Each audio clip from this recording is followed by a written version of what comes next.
welcome back to Conquering Star Wars. This is the show where I, Cameron Morris, try to experience and then give my thoughts on every canon aspect of Star Wars before the release of Episode 9, The Rise of Skywalker.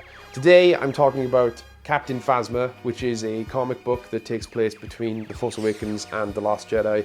Basically it shows how Captain Phasma got off Starkiller Base and ended up where she is in The Last Jedi. Now, I'm a huge Captain Phasma fan. People ask me why. She's barely on screen, you know, she dies in the second movie she's in.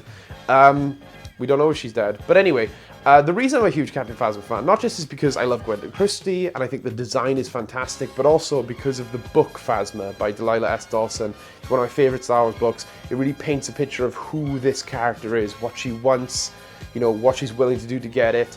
And I think that this comic series really carried that on very well. It feels like the same Phasma from the novel, with the same motivations. You know, I don't want to spoil too much about the book and the comic, but anyway, I thought this comic was really fun. It doesn't have much in there, you know, if you're not a huge Phasma fan. It's not like the book Phasma where it's really meaty and deep and there's lots to kind of sink your teeth into.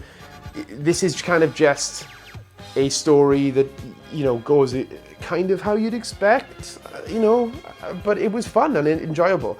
I'll recommend it really, really hard though for the first issue. The first issue is so exciting because it's basically her escape from Starkiller Base.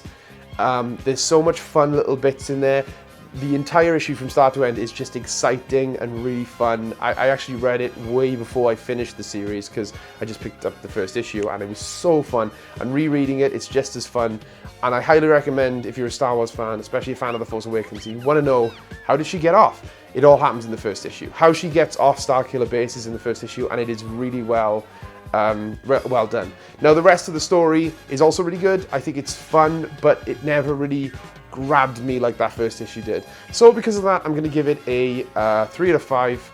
I think it was a really good book and a really fun little tie together between the two movies, but nothing that, you know, I would say is a must read. So yeah, those are my thoughts on Phasma. I really hope that you also will let me know what you thought of the comic book Phasma, and hopefully one day I will do a review of the book Phasma, which I've sung the praises of in this video, even though this is not a review of that book. Thanks for watching Conquering Star Wars. I'll be back soon with another Star Wars thing to give my thoughts on. See you then.